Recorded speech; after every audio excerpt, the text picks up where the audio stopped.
spoken for that time. Yeah. Okay, I think we could start. Are you all ready? Yes. Can I welcome you to the 70th summer school? It's actually the 70th. I mean, I don't know if people know, but it started in 1950. We've actually got a Cape Times report in our office on the wall from 1949 announcing it. And summer school started to give training to returning soldiers. That's actually its origins. So it had vocational courses for the first 2 years, and in 1953, the first summer school as we know it today with general courses started. So it is historic, and I have to say there's somebody here, not in this room, who this year will be her 53rd year. So I said she's allowed to not pay in future. So we look up where Charlotte's first year was. Say again? Can we look up anywhere where our first year was? Where the first year was? I've been for 30 years. You've been for 30 years. You know, unfortunately, the system has changed, the booking system, so we can't look you up anymore. Unfortunately, but 30 years is also significant. Well, that's significant. So it's younger than the people behind you have been on this planet. Longer. But let me welcome our lecturer. We're very, very grateful to have Professor Michael de Jongh back. And let me just tell you a bit about him. Mike de Jongh is Professor Emeritus and a research fellow within the Department of Anthropology and Archaeology at UNISA. His research interest includes land rights, ethnicity, urbanization, local government, traditional leadership, and human mobility. He is the author of Roots and Roots, the Curricula People of the Great Karoo, which won the Hidding Curry Award for Academic Excellence, and a Forgotten First People, the Southern Cape Hethequa. His latest book, which I think you're going to hear about today, The Forgotten Front, Untold Stories of the Anglo-Boer War in the Karoo, sadly is not yet out. But please welcome Professor de Jongh. No. This book isn't there. Okay, this one isn't there. Sorry, I'm wrong. No, you're ahead of me. The Boer War was there. Just War was there. That's excellent. Yeah. Okay, enjoy. Just a technical matter. Is this working or not? No. Switch on. You need to switch it. Switch on. Yep. Yeah, a little It's bit. working. You can move it up a little bit. But let's just see if you can move it up a little bit. Let's see if you can. No. Yes. No. Yeah. Not working. That is working. It works. Not very loud. We just hang on a minute. Nicholas? Where's Nicholas? Come to me. Just be a technical person here quickly. Yes, and here, you there. Just need to turn the mic up a bit. Just show me how so I know. Maybe it's there. Just speak. Just hello. 1, 2, 3. Hello. 1, 2, 3. Hello. Not in clear. Perfect. Okay. There we go. We love and leave you. Thank you very much. I'm going to phone the hotel.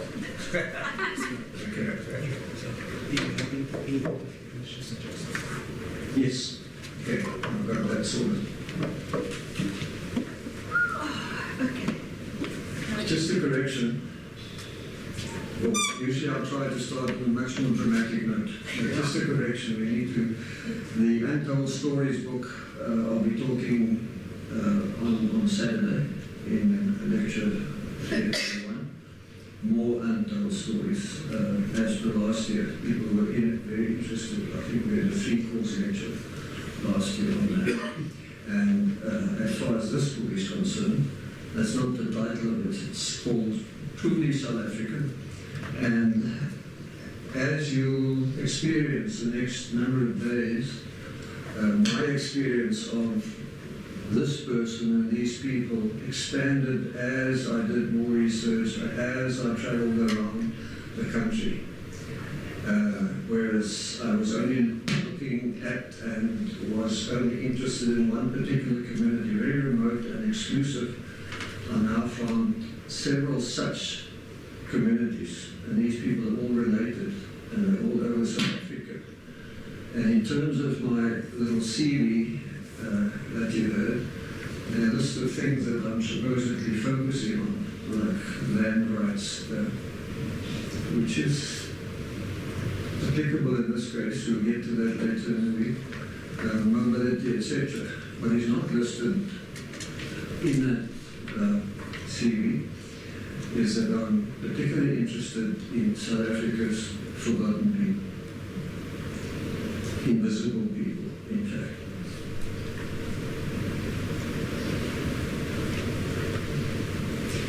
This is where I was born. This is my land. And this is where I shall die. Simeon Buys. At first, we were not white enough. Now, we're not black enough. We are truly people of the middle world. Gideon Buys, a cousin of Simeon's. In fact, we are more South African than any other people in this land.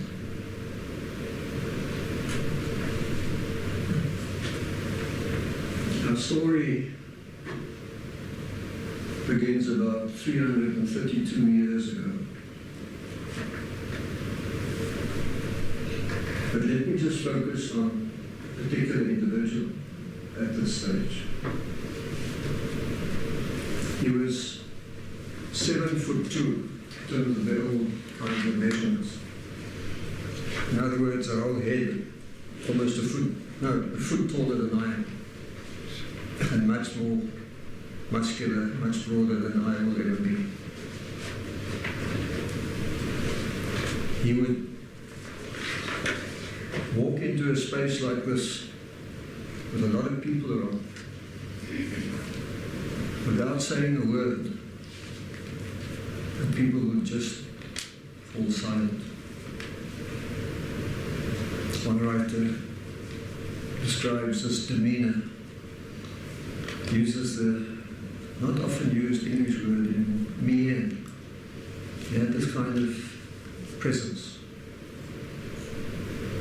softly spoken, but a ruffian, an outlaw, a believer. And we'll get to all these descriptions of him, or depictions of him, perceptions of him. But he's the main character in our story. And the story started, as I said, 332 years ago, when Jongh de Buys, a Frenchman, a Huguenot, fleeing religious persecution in Europe, in France, had left Calais in France and sailed on the Oosterland all the way down to the southernmost point of South Africa. And in 1688 they arrived in what is now Cape Town, in Table Bay, on the Oosterland. Jongh de Buys settled in the Cape. He was a wine farmer, incidentally, in France. Settled at the Cape.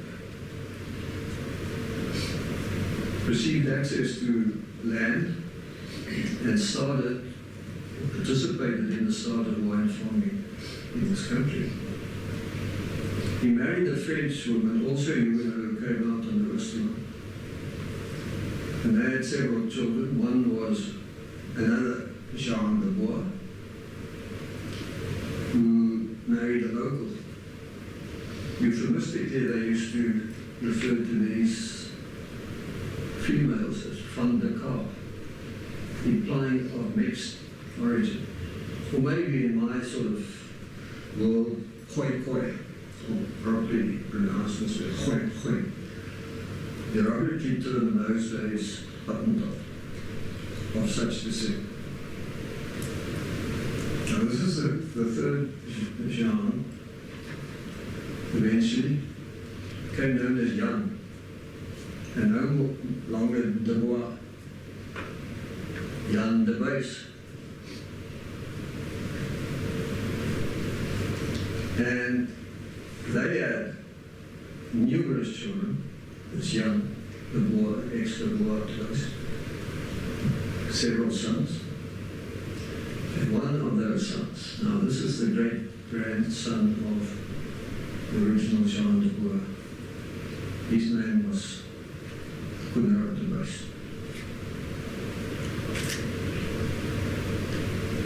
And he was born in 1761 and grew up on a farm.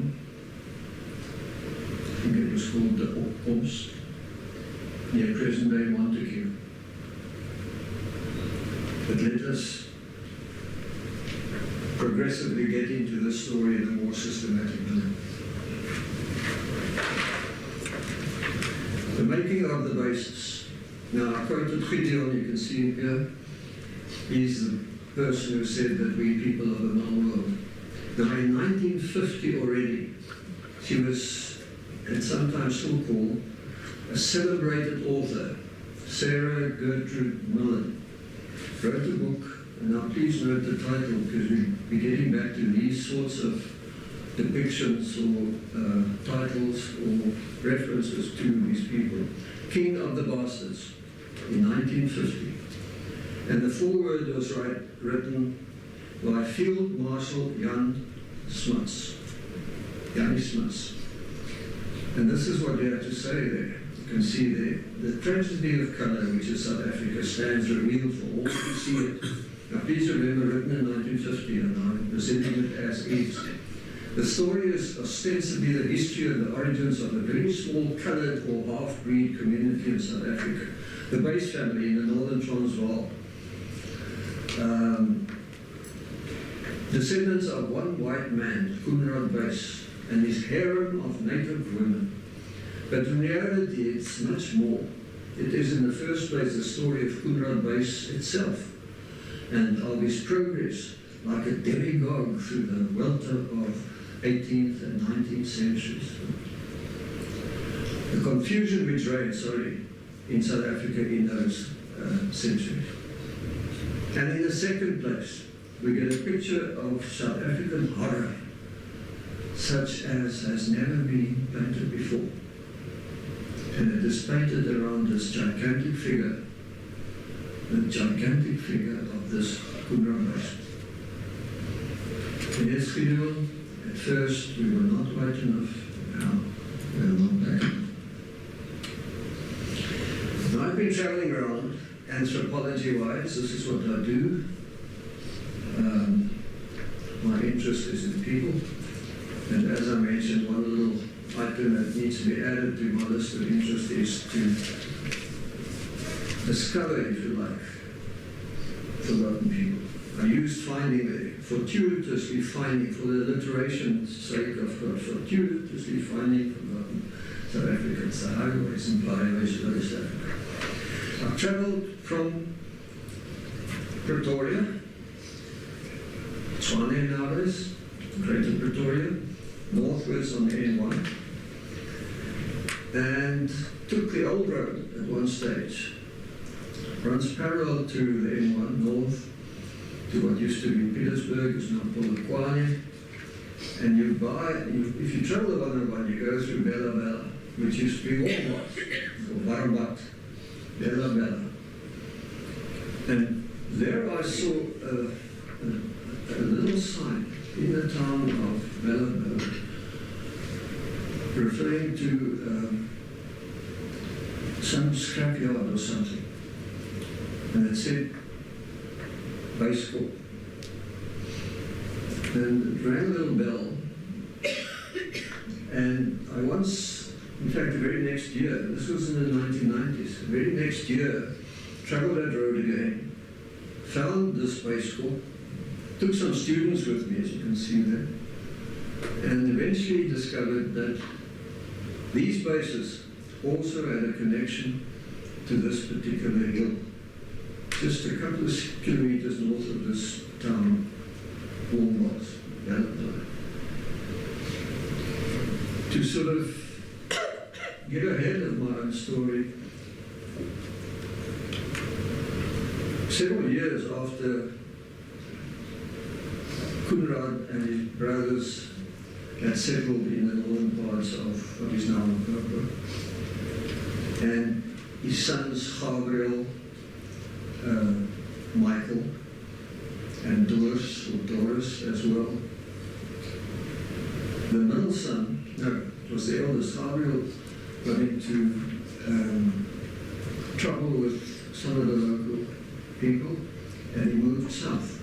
But then the great Zulu king, Mzilikazi, silk carts in some of the early history books, was moving into that area. And this is where some friction originated.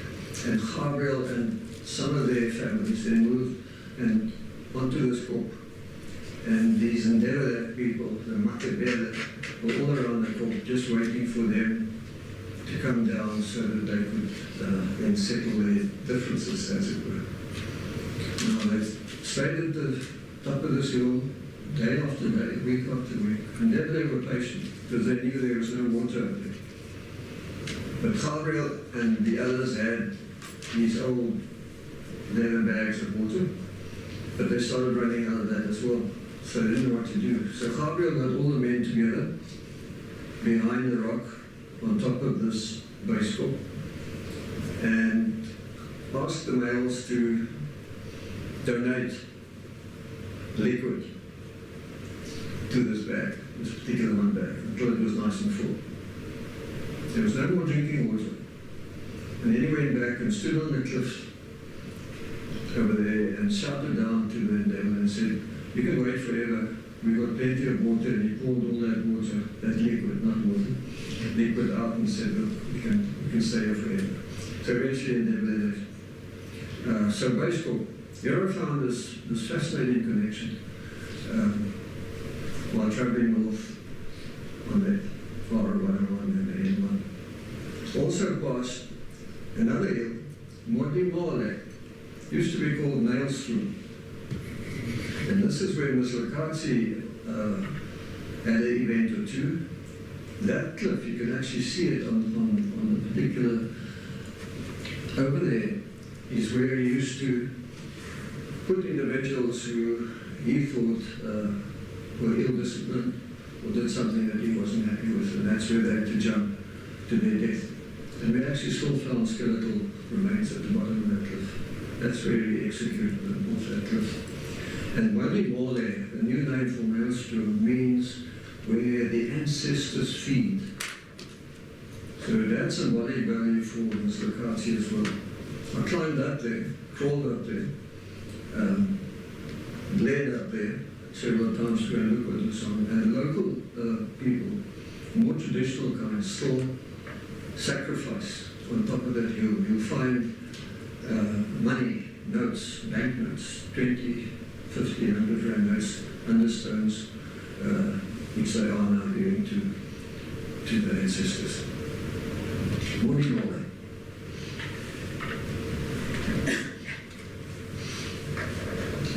I arrived eventually traveling still on this great north road. Had to travel incidentally. You need to keep your wits around you if you're not up to date with name changes in South Africa, and particularly in that province. You go through Soutpansberg, and now you have to know it's not Montagu. Now, if you ask for Montagu, people will say no, the only town around here is Soutpansberg. So even the locals aren't quite adapted to the new terminology. If you pass through Potgietersrus, you're actually passing through that's a misspellings, Mokopane.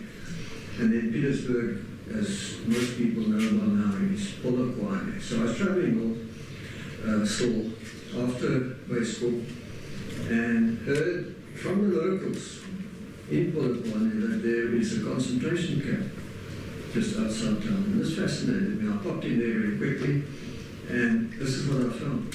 More base, a whole list of them in fact.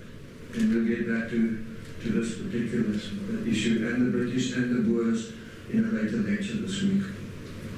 So more base, tracing those footsteps on a daily basis. Travelled again, they mentioned just outside Polokwane. No, to the north of Polokwane. Again, we travelled to a place called now Montagu, and that used to be Limpopo. The local people, more traditional stories, the tree shy. They don't really use the term Montagu. Now he was a chief, an infamous chief for some, famous chief for others. We'll also discuss that a little bit later on. So in Montagu, incidentally, this name has changed back and forth, I think 3 times now. First, local people found out or suggested that the proper procedure for name change hadn't been followed, and then had it changed back to Limpopo, and then the activists then came, and the municipal council came back into that and became Montagu again. So the signposting kept changing. One of our ministers, in fact, quite recently travelled there and asked directions. He's tried it as they were travelling there. Anyone past Montagu said, or in the direction of Montagu, sorry, are we on the right road? I want to get the minister to Montagu. He said, yes, just carry on. You go through the Australian tunnel over the pass, and just on the other side of the Soutpansberg mountains, you turn right and you'll find Montagu. And they did, and it's a small village, still and also called Montagu. So the minister didn't end up in Limpopo for his speech with this rugby stadium and 400 or 500 people waiting for him. He was in this little village of about 25 huts. Schoemansdal, they told me about as well in Montagu. And I said, Schoemansdal, what is this all about? And this is the old foot-tracker village, established in 1848, had to be evacuated in 1867. Remember Montagu, we'll get back to that little story. And here I found, and eventually I had an archaeologist in my department to excavate, historical archaeologists. They had all these different interests. You've got Iron Age archaeologists, you've got Stone Age archaeologists. This was the historical archaeologist, and he started digging and finding remains, and found remains of the entire village. Most of it, at that stage, still covered under soil and sand and so on. But fascinating, absolutely fascinating thing. Then you find a sketch, and again we'll get back, in one of the houses that were subsequently reconstructed. Here I found Schoemansdal and more base traces, because the Schoemansdalers in those years, in the middle 1800s, had very close relations with the bases. They used them as guides and advisors, facilitators, whatever the case may be. Then I travelled from east to west, from Montagu, Limpopo, to Vivo. And I again saw the sign Schoemansdal, which I had just popped into before. And I saw Soutpansberg. Just look at that majestic mountain over there.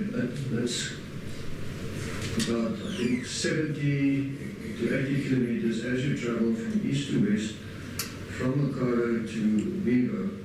To the right, you can see this incredible mountain. I'm sure many of you have been in that particular area. But as I travelled down that road, I saw the signpost, and it said Buysdorp. Another bell rings. Some more base stories, maybe. So I turned off this main tar road onto this, also a tar road, not a very well-kept road, and only for about a kilometre or two there's tar, pothole tar, and then a gravel road. So I just drove in there and saw some individuals standing around, and I said, Buysdorp, what is this all about? And they said, this is plus, this is how far. And that's the term they still use incidentally for this Buysdorp. And Buysdorp is inappropriate. Dorp meaning town, and you can see something of the so-called town over here. As you travel around, and if you climb a little hill, and you look at Buysdorp, this is what you see. Scattered houses, homesteads, vegetable gardens, a few fruit trees, and this is Buysdorp. I chatted to a few people. They referred me to an old gentleman at a, you can call it a shop close by, and he and two friends were sitting on the stoep, and I chatted to them, and they were not particularly forthcoming, sort of reticent, didn't sort of seem to want to socialise with me at all. I just asked a few questions, said that this is what I do, I'm interested in people, could I visit again? And they hesitantly said, yes, if you really want to come back to last year, come back to Buysdorp one day. Just a little drive around. And the Buysdorp that I saw, as I said, all these scattered houses, a church, a community hall, this particular shop, a post office. You see a picture of that so-called post office. Eventually I took incidentally some students up there, and they loved to have their postcards, date stamp, Buysdorp post office.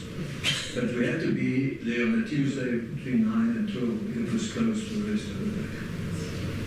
And the week. Buysdorp post office.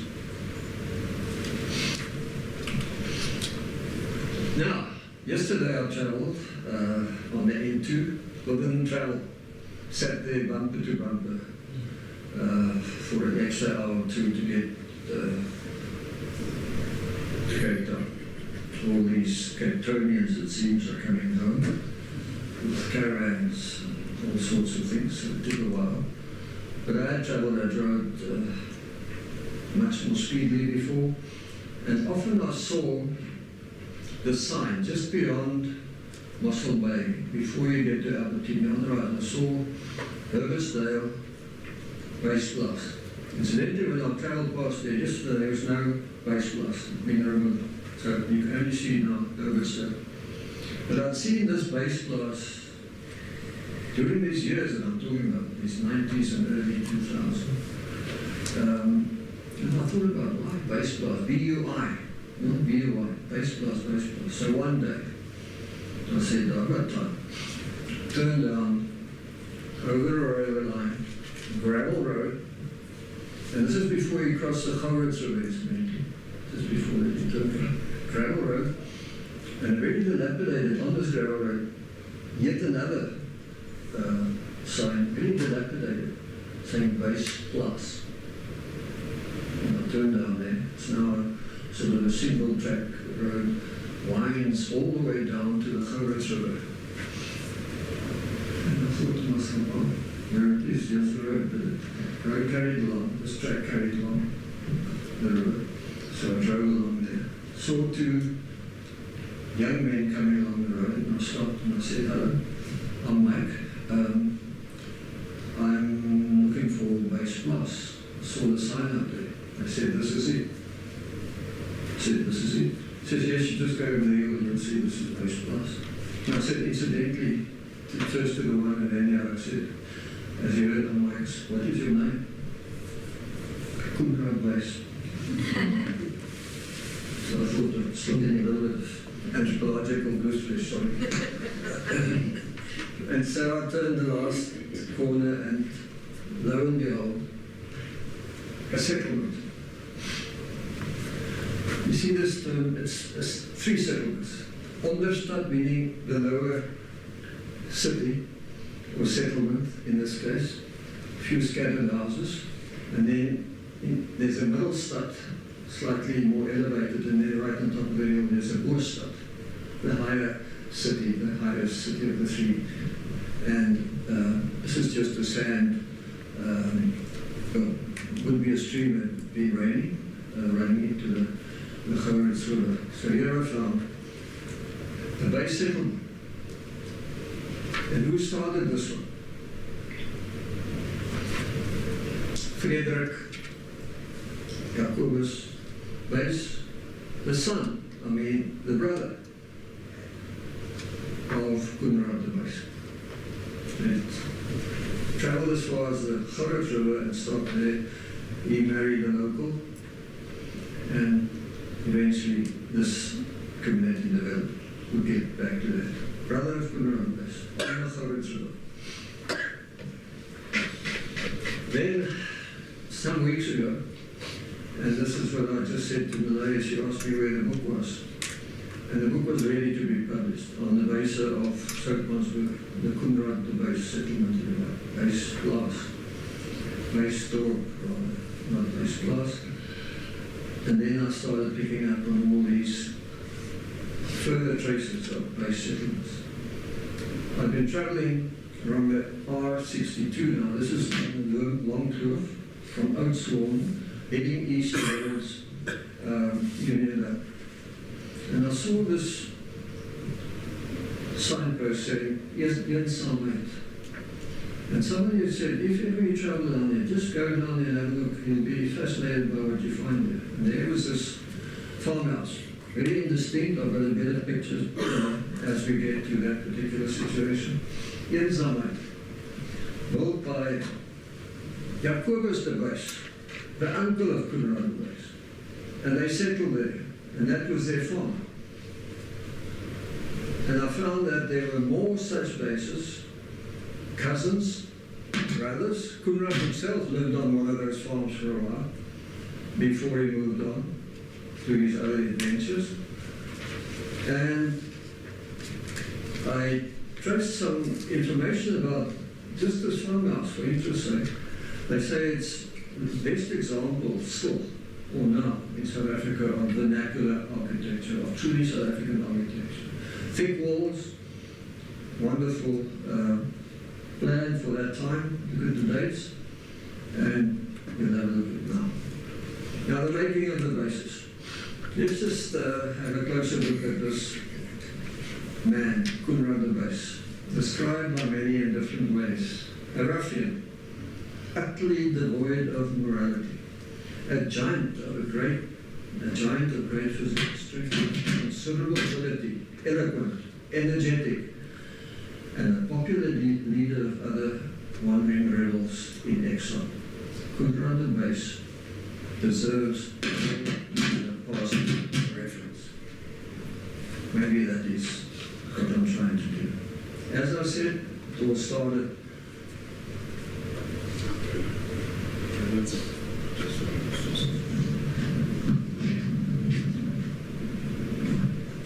Better? Yeah. Thank you. Just want to get the scratch off. Yeah. Okay. So there we are, as I said. Better? 32 years ago, in 1698, when the Huguenots arrived on the Western. Married a French woman, then the children, the sons, John and then Jan, born in 1761 in Coenraad. Incidentally, that you go through a tunnel if you've been to Montagu, you're traveling from Ashton towards the east, you go through a tunnel, and that's called Coenraad because of the Cochokwa, those are the Khoikhoi, the Khoen of that area, the first inhabitants of that particular area, and that's what that name comes from. And that's the farm where Coenraad was born in 1761. Wagenbooms Grafiek. Now he's regarded as the stamfather or the progenitor of the Buys people. Those Buys people, of course, in Buysdorp that we will be visiting somewhat just now. And this man, apart from the fact that he was this impressive physical specimen, if you like, left an incredible stamp on South Africa's history, on the political landscape, on the socio-cultural landscape as well.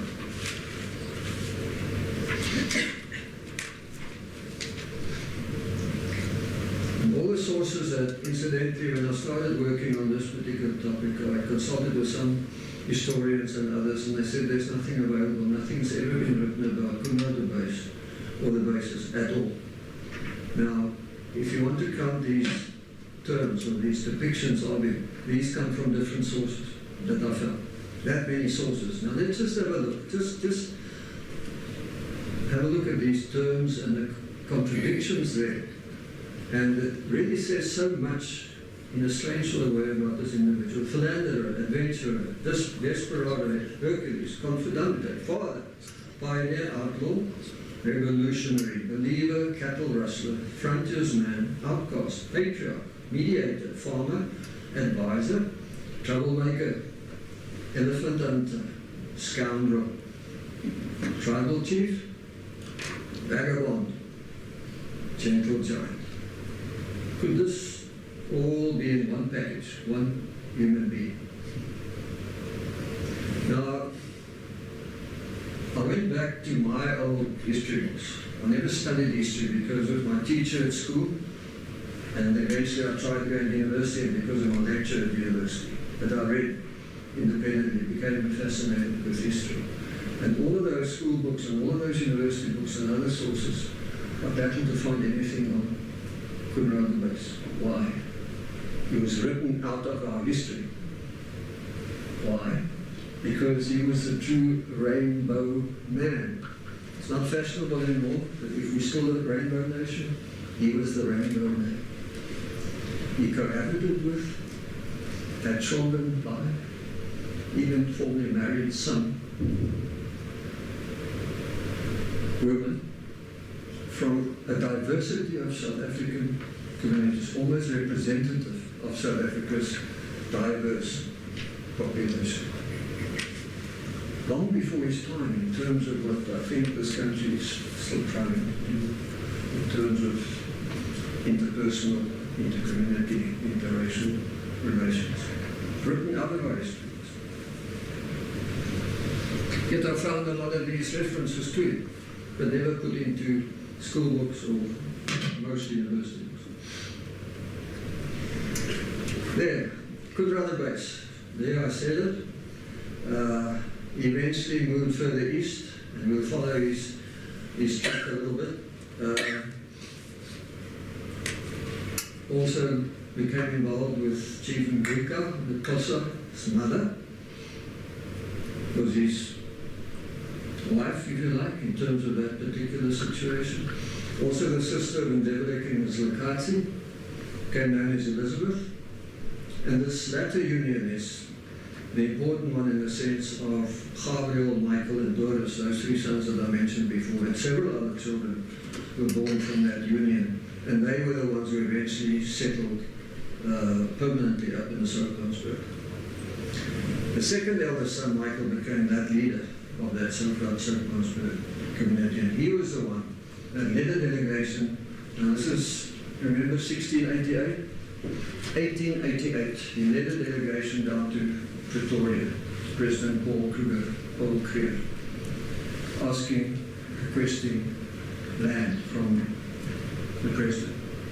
And because of already then services rendered to the Transvaal Republic, Paul Kruger gave them land, gave them 11,000 hectares, 4 farms in fact, up in the foothills of the Soutpansberg.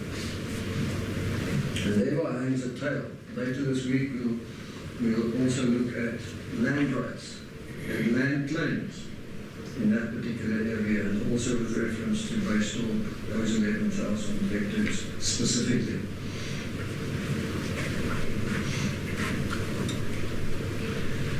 Just to locate, that was the old terminal Petersburg. You can just follow the N1 up north, and when you get to Montagu, Mikado, move to the left, and there is Buysdorp right over there. This is the east-west route to Vivo that I mentioned, right there, Buysdorp. This is the Soutpansberg, the range over. More specifically, the 4 farms that were given: Buysdorp, Buysdorp, which is the other, Buysplaas, and then Mara, that they named because of the biblical bitterness that Mara implies. And for many, many years, for centuries in fact, the place and the destination was known as, or referred to as Mara. People used to travel by ox wagon from east to west, from Coenraad to other parts, and we used to stop over there. They had what they called an outspan there to feed their stock or their cattle or their oxen. Then they moved on. So, and this is significant too for our story as far as the missionaries and the interaction with mission resistance. And Transpoort was a mission station. The first one, the earlier one, was Goed Gedacht. We'll get back to that. You can see it's quite close to where they actually settled. And Schoemansdal, that voortrekker town, that frontier town, is over here somewhere. Just 50, 60 k's to the east. Now, just to look at that, this is what we do. This is what anthropologists do. A family tree, or genealogy, if you like. And this is where we started, right up there, the triangle right there, Jongh de Buys, and then the son Jongh, more Jongh, who became young, and we had these children, amongst others, Coenraad, and his brother, who's now settled on the Gourit River, or had settled on the Gourit River with the community, and then you go all the way down.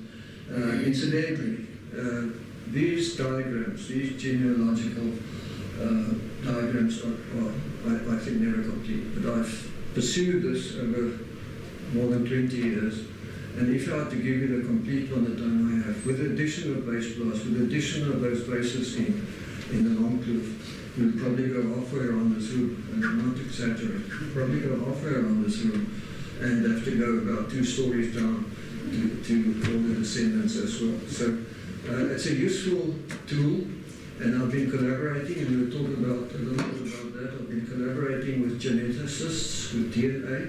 We did DNA sampling as well. Fascinating exercise. And this is a nice, how can you say, confirmation for the geneticists. We find one is a soft science. I talk to people, I get information, I observe. They take your blood or they take your saliva and they analyze that. And these days, there's no debate about DNA. That is your fingerprint. Can't argue against that. And I've sampled a lot of South Africans, cross-section people, including people who facilitated on my behalf to sample certain of these invisible or forgotten communities or their descendants. And then I do the facilitator as well, and then they get their printout and their report, and they lock it away in the trunk under their beds. See, because there's not a single born South African. Let me say that again. There's not a single born South African. That's a pure heritage. We did Matabele when we sort of started announcing these projects of ours in Southern Africa. And Mr. Mandela was very proud of the fact that he had, what he used to, now fashionable to say some, that he had Bushman ancestors from Templebrand, near the Drakensberg. So that we also did, anybody who's ever heard of this rugby person, Nice Porter, he was powerfully West European in his descent, but there was a touch of some other stuff which he preferred not to mention. Facilitator in Suriname, when we were doing the Essequoia work, was the wife of a 4th generation dairy farmer, very wealthy. I shall call her Mary, blonde and blue-eyed, and she helped a lot with getting people together to be sampled, and their commission, and their collaboration, their cooperation, and so on. And I said, well, Mary, for your help, I'll also take your blood. And we had that analysed. Incidentally, I collaborated with Uppsala University in Sweden, one of the top genetics laboratories in the world. And people say, why do you work with the Swedes? What's wrong with our South Africans? Nothing at all. The top geneticist there is Karina Slebush, born in the Free State, ex-PhD student, who now has, I think, one of the top 3 genetics laboratories in the world with the following name, the Slebush Laboratory. There's a phrase starter for you with this excellent work. So I work with her and them often. And we send this back and got the reports. And what we do, we go back to the communities with the report directly and say, this is confidential if you want, otherwise we can talk about it and explain what your profile is, your genome, as it were. And I had the people together going to report back, and I asked Mary, I asked, can I use somebody's example, you know, so that I can explain how. And Mary said, yes, use mine. I said, Mary, are you 100% sure? Yeah, absolutely, fascinating. So I took her sample and I said, Mary, let's just mention this first. Let's get this out of the way and we'll get to the rest of your profile. You are 7% bushy. And she thought about it very much. And I heard afterwards, for 3 to 4 to 5 weeks at every cocktail party, people would be chatting and having events and would say, listen everybody, please quiet. I want to tell you something. I'm a bushman. So that's what we do. And all the way down, and this is not nearly the last generation, that one is Alexander. He was the young boy who led the oxen of the wagon down to Paul Kruger in 1888 to have an audience with Paul Kruger for their land. And he's now one of the first to be buried in Buysdorp because there were different locations before. Now, having settled on that land that Paul Kruger gave him, they now buried the people. And we did an analysis, a survey and analysis of the graves, the grave sites and everything as well. And Alexander is born, probably doubled his grave in that particular ceremony. I think we need to wind up. This is just two different genealogies. This is Simeon that I quoted. We can trace him all the way back to Coenraad. You remember he's the one on the front page as well. That's him. Another local, Ruben, trace him all the way back to Coenraad. And in every case, in both their cases, in fact, we trace him through the son, Michael, not Gabriel or Dwars, Michael, all the way down to Simeon. And they're very proud of that. And as I said, we did genetic studies as well to do that. So here's the plus. Climbing up a hill and looking over towards the east over Buysdorp, this is what you see. That is the town. That is the place. Lofty, majestic mountain of Soutpansberg. And then the scattered houses, as I said before, fruit trees, vegetable gardens, and the people. Some of the elder statesmen I met at that time, at first, there was a touch of circumspection, as I said. They were wary of outsiders, and I'll explain that. You will hear for the rest of it what journalists, what writers, not only King of the Bastards kind of writing, what they did to them when they decide that they are oddity or that they need something dramatic to put in their paper or in their article or whatever the case may be.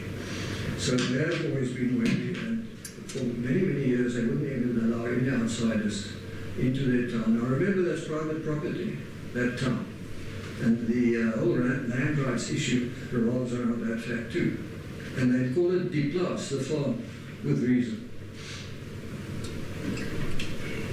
So I've been involved there for 25 years, and this caution that I first experienced changed. They became a little bit more at ease, and the relationship of trust eventually developed. We managed to initiate a number of projects in that town. Simeon phoned me just a few weeks ago, and I said hello, and all I heard was, "Ja, is mos my broer. You are my brother, aren't you?" I said, "Yes, of course, we are brothers." And I said, "But let me just remind you, and we'll get to this, to have access to a piece of Buysdorp land, you must be a base. We must be married to a base. We must be descended from a base. Totally exclusive. No outside people can buy a piece of land, build a house or anything else." And I said, "Now, Simeon, just remember what you just said. We are brothers. I'm coming next week, and I'm looking for an allotment of land. I'll put up my house, brother, up against the Soutpansberg. Thank you for now." Okay, we have to wrap up, I think, time-wise, but we do have time for questions. Could we have a copy of that ancestral? Yes? Yeah, in fact, this PowerPoint now series, if you're interested in that. People have asked this sort of thing before, and what I do, I forward the entire, if you're interested in it. So I can just forward that particular slide. I'll show you. Maybe we can solve the problem short term. Let me just have a look.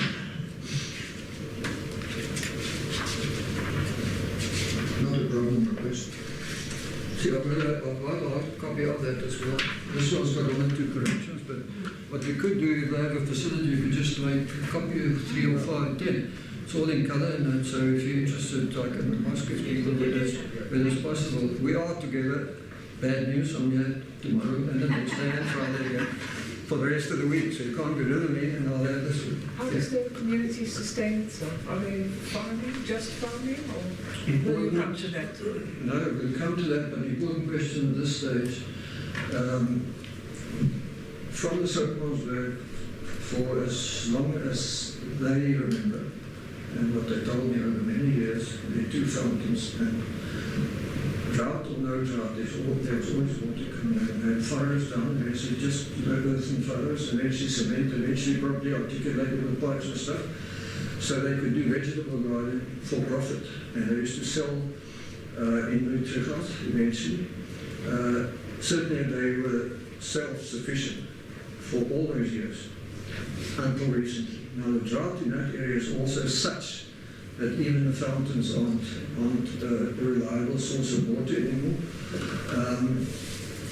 One statement. The other statement, I think there are now about 450 individuals living in that town. And I would say older people, the young, there's a school that goes up to a certain level and then they have to go away to Jongh, to Matabele for school. Now those people, the permanent people, the older people, I would say, in terms of self-sustaining, they're dependent on pension. And as I travel around, it's rather sad, even just the couple of decades that I've been involved, as I travel around from the first day, you see less and less vegetable gardens. The fruit trees are just dying off and stuff. You used to find incredible fruit all over the place. The school grounds. Part of the little projects for the school children were to first plant the trees, eventually to harvest everything else. It was fantastic country. And thirdly, because of this good news or bad news, improved communication. Now they get to Vigo or to Mzilikazi more easily, and